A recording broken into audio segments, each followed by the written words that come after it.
For my learning, memory, and cognition project regarding automatic and conscious processing, I decided to take a closer look at the Stroop Test. My two friends, Marissa and Abby, have decided to help me with this. Have either of you ever heard of the Stroop Test before? Yes. No. Yay! Okay, what is the Stroop Test then, Marissa? It's where you're shown, the most common is there's the word written out, which is color, and then you put a different color with that word.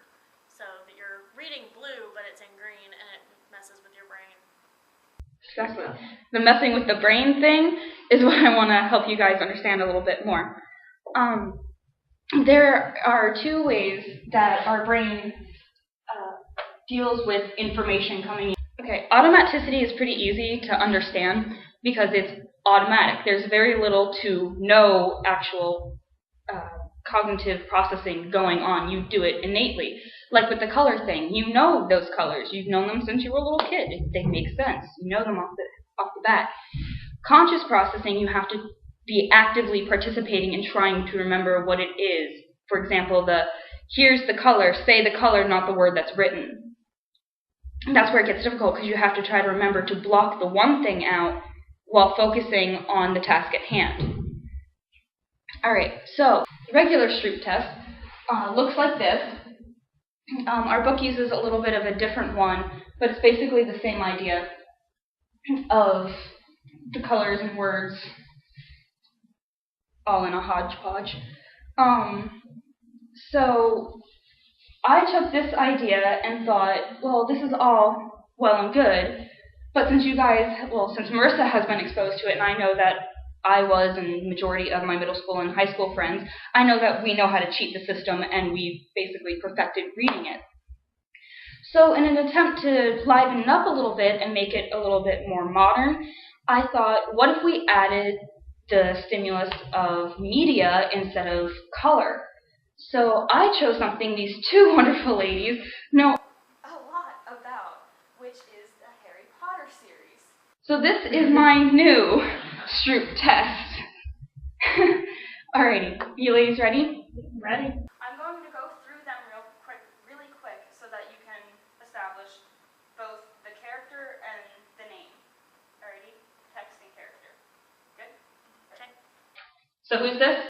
Bellatrix Lestrange. Albus Dumbledore. Sybil Trelawney. Draco Malfoy. Hermione Granger. Ron Weasley. Remus Lupin. Severus Snape. Sirius Black. Seamus Finnegan. Luna Lovegood. Rubeus Hagrid. Lucius Malfoy. Dolores Umbridge. The Grey Lady. Okay. And now that you've got the idea, creepy twin effect going on. Had to be two blondes with blue eyes. Remember, you're supposed to name the picture and ignore the text. So, naming the picture, ignore that. You ladies ready? Yeah, ready. Alrighty.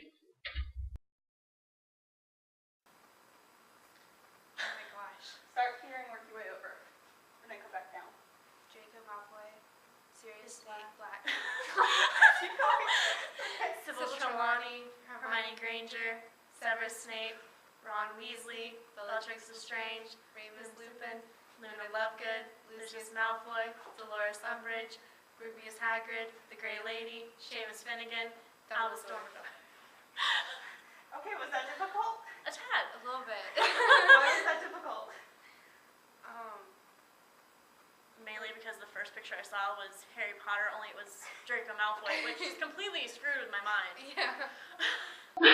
Exactly, so it was difficult to process that you were supposed to be focusing on the picture, right? Very good. Now, I'm going to really mess with you guys, because it's always fun. Alrighty, now we're going to reverse it. Now I want you to say the text shown and not the picture. Ready, set, go. Harry Potter, Remus Lupin, Luna Lovegood, Dolores Umbridge, Severus Snape, Bellatrix Lestrange, Lord Voldemort, Narcissa Malfoy, Gilderoy Lockhart.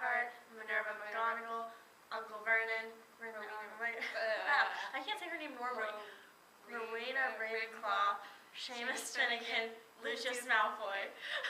Okay. Go back to that now. What was difficult about it this time?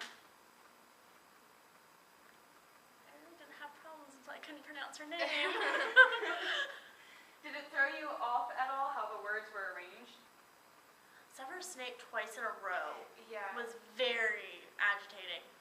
Severus Snape, Bellatrix Lestrange, Lord Voldemort. Because I felt like I had gotten it wrong Yeah. the first time. And that's the thing. That's your mind trying to tell you you did it wrong. Why? Because the first one is who? Severus Snape. Partnered with. Severus Snape. And then you have to deal with. Severus Snape and Ron Weasley. Did you notice anyone else labeled correctly? Seamus Finnegan was. Yeah. And no, well, Rowena Ravenclaw, but that's not. Yeah, it's her daughter. Yeah. But she's associated with Ravenclaw, so I really messed with you there. That was kind of unfair of me. And Bellatrix Lestrange. I didn't even notice that. Yeah. because you guys got so caught up in the pattern, I actually tried to put her there to trip you up, but you got it anyway. Dang We have it. that weird twin pattern going on. Yeah, I don't like this anymore. When we were doing the one where you had to name the face and ignore the text, like I had to focus, tell my mind not to even look at the text, like just look at the face. And I was really like, oh my Yeah. gosh, I was sitting there like, stop, don't look down, look at the eyes. Part of the reason, as you probably noticed, why I put the names so close to the face was so that you'd be forced to see both at once. For some reason I hit Luna Lovegood and Narcissa Malfoy, and I don't know, for some reason I just like it was so hard for me to get Narcissa out, because I was like, And the biggest thing is, I was kind of expecting it was the names of the characters would be the mixed up characters, and then all of a sudden there's these random people like Lord Voldemort who's Yeah. nowhere on this, and and I'm just kind of like, I didn't see his picture. it's moving too. That's one of the ways that I wanted to throw you, because you guys pay more attention to this than you would the other one. So I needed to throw in a couple other things that would trip you up. Looking at the actual Severus Snape, I didn't even recognize that was Severus. Like, I didn't even recognize that the picture was Snape. I just saw Severus Snape. Do you guys have any last comments or anything? Stroop Test will always be here to welcome you home.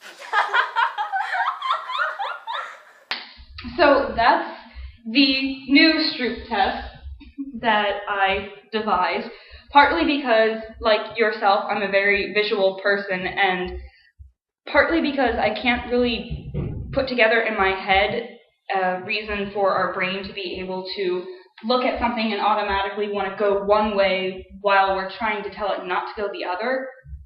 That makes sense. But that's what the conscious part is of paying attention and our memory system. So I gave this a little bit of an update for fun.